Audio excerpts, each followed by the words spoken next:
Hello, my name is Bruce Rubel. I used to live here in Arlington, Virginia, in this all-metal house known as a Lustron. I've been fascinated by Lustrons all my life. In fact, I was born and raised in another Lustron out in Kansas City, Missouri, that was the exact same model and color. My parents moved east and bought this Arlington Lustron in the early 1970s, and I inherited it in 1995. A decade later, in the summer of 2005, I sold the house to Clifford Crown, which set a remarkable preservation story in motion. Item 32 is acceptance of donation of a historic Lustron House currently located at 5201 12th Street South in Columbia Forest.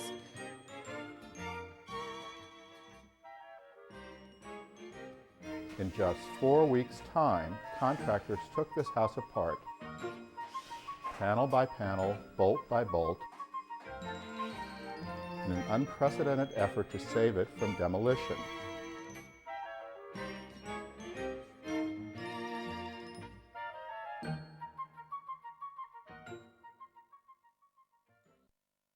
But first, let me tell you a little more about Lustron houses. In the mid-20th century, the ingenious all-metal Lustron house, named for its lustrous enamel finish, caused a short-lived national sensation. Before the Lustron Corporation went bankrupt in 1950, slightly more than 2,500 of these houses were shipped nationwide. Although small and modest, the houses were sturdy and required almost no maintenance. Each Lustron house contained some 3,000 separate pieces, thousands of bolts and screws, and about 13 tons of steel. The Lustron factory, located in Columbus, Ohio, was a plant formerly used to build warplanes, complete with giant conveyor belts, sheet metal presses, enamel sprayers, and other machines. At peak production, the Lustron plant was said to use more electricity than the entire city of Columbus. Overseeing this massive process was Carl Strandlund, a Swedish-born inventor and entrepreneur who envisioned the Lustron as his answer to the post-war housing shortage. Strandlund once said, "We can have homes like Lustrons because of the perfection of steel and the engineering genius which has produced a porcelain enamel which lends itself to beautiful architecture and lifetime durability." Lustrons were ingenious not only in their materials, but also in their open floor plan, built-in cabinetry and appliances, and virtually maintenance-free construction. The houses were clad in one of 4 exterior colors of porcelain enamel, which were marketed as dove gray, like my old house, desert tan, surf blue, and maize yellow. Back then, Lustrons were considered perfect for the growing American family. My father was an electrical engineer and liked new technology, and he really appreciated the fact that the Lustron was all metal, low maintenance, and very efficient. Mom liked that we didn't need a lot of furniture because of all the built-in units. As a kid, I especially liked the sliding doors to the bedrooms and bathrooms. Other families obviously agreed. In a short time, orders poured into the Lustron factory for this so-called house America's been waiting for. Large concentrations of Lustrons were shipped to the Midwest, the Mid-Atlantic states, and other regions. With the completion of the Pentagon in 1943 and the expansion of the federal workforce, Washington, D.C. was a natural draw for the houses. After World War II, the city and the surrounding areas desperately needed housing for the thousands of people inundating the region. In 1948, 60 Lustron houses were built at the Marine Corps base in Quantico, Virginia, 35 miles south of Washington, the largest quantity in any one location. And in Arlington County, Virginia, just west of the nation's capital, 11 Lustrons were built in 1949, amounting to the second highest quantity in the state. Yet even with $37.5 million in federal subsidies, the company could fill only 2,680 of the more than 20,000 orders it received before declaring bankruptcy in 1950. The reasons for the company's collapse are complicated. Some said the non-conventional houses were simply too difficult to build and sell. Others said the murky politics of housing and finance were to blame. Today, Lustrons are quietly disappearing from our architectural landscape.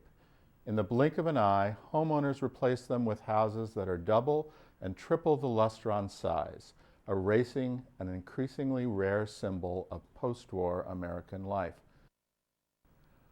All across the country, however, dedicated preservationists and Lustron owners are working together to save the remaining Lustrons and revitalize them as houses, museums, community centers, or for other public or private functions. In more than half a dozen states, Lustrons have been added to the National Register of Historic Places. This is why I was so excited to be part of a groundbreaking project to preserve my Lustron in Arlington. In 2005, I was moving to Maryland and decided to sell my Lustron. I hoped to find a buyer who appreciated the house's historic significance, and I was lucky to sell it to Dr. Clifford M. Crown, a respected scientist and history buff. After purchasing the house, he offered to donate the Lustron to the county, either whole or in parts, if it could be moved off his property. This house was on the market, and I had learned that from the real estate agent who was listing it, and wanted to confirm that if someone wanted to tear the house down that they could, and I said yes, that was possible by right, but was just intrigued by, knowing the fact that it was on the market. And she said that the prospective buyer was interested in talking to me about it, so I got a call from Cliff, and pretty much said that if he wasn't interested in keeping the house and that he wanted to demolish it unless I would help him save it. Over the course of 2 years, county staff and officials, local preservationists, and other Lustron advocates worked tirelessly to devise a solution that would save the house from the bulldozer. Of a no longer extant Lustron House in Arlington. This is a piece from the last one that was in North Arlington in Cherrydale. It's a roof piece. Like all the other Lustrons in Arlington County, my house was a Westchester Deluxe model with 2 bedrooms and 1,085 square feet of living space. As Lustrons go, my house was in near perfect condition. With the exception of the kitchen appliances and toilet, the house retained all of its original interior and exterior features, including the built-in units in the dining room, living room, and master bedroom, all of the floor-to-ceiling closets and sliding pocket doors, all the metal paneling and roofing, the bathroom fixtures, an Art Deco-styled bathtub, and the still-functioning gas-o-matic furnace unit. I move that the board accept the donation of a historic Lustron house located at 5201 12th Street South in Columbia Forest in order to save it from demolition by the current owner, reallocate $21,900 from the general fund contingency to pay for the disassembly and storage costs. And further, the motion authorizes staff to proceed with hiring a contractor to go ahead and disassemble the building and store it for future reassembly and reuse by the county. Seconded by Mr. Tejada. Any discussion? All those in favor, please say aye. Aye. Opposed? That motion carries. We were going to move this home as one piece, or as cut it in half as 2 pieces on trucks through the county to its next location on a property the county does own.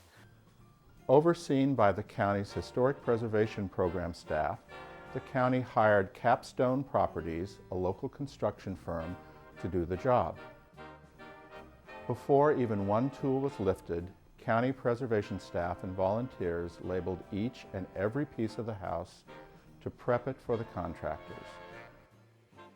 After carefully studying both the house and the official Lustron erection manual, the 4-man disassembly crew worked from the back of the manual to the front, which meant dismantling the house from the inside out and in the reverse order of how it was built.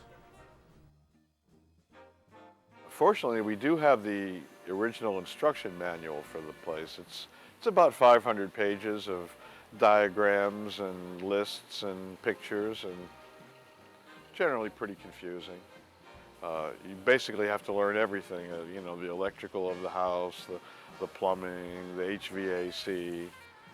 A kit is perhaps a misnomer for it.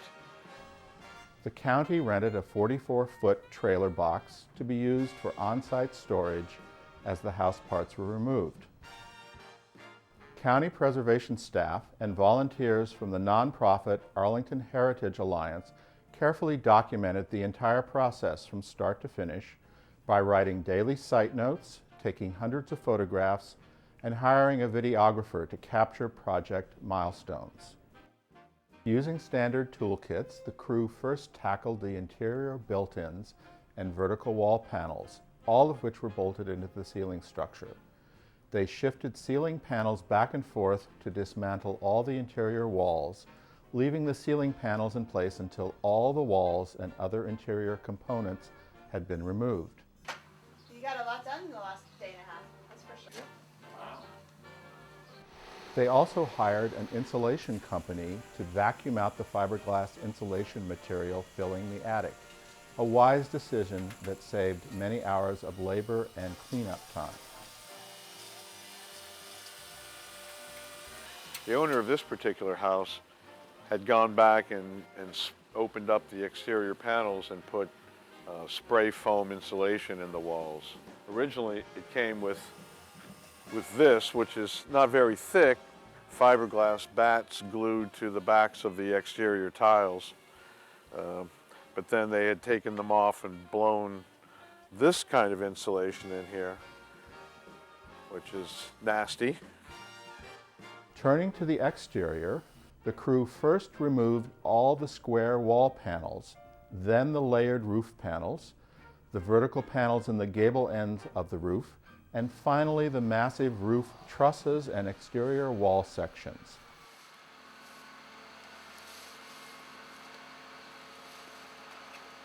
The process of dismantling the thousands of pieces of the Crown Lustron and storing these parts for reassembly saved one of Arlington's last surviving Lustrons from an untimely demolition. Arlington County continues its plans for the reassembly and long-term preservation of the Crown Lustron. Once the house is rebuilt, the county will have gained a usable and most unusual historic building for a fraction of the cost of new construction. Many people agree that Lustrons were ahead of their time. If Carl Strandlund were alive today, his vision for the Lustron might be seen as the perfect solution to some of our modern housing problems. Today's architects and urban planners continue producing prefabricated designs to meet demands for affordable housing or to provide durable homes in the wake of national disasters. For me, the disassembly of my Lustron was fulfilling in many ways. The project demonstrates Arlington County's commitment to preservation and its appreciation of the Lustron's architectural and historical legacy. It is tremendously rewarding to know that this home, which held so many dear memories for my family, will be preserved for future generations. To visitors, it will be a wonderful example of preservation at its best, but to me, this Lustron will always feel just like home.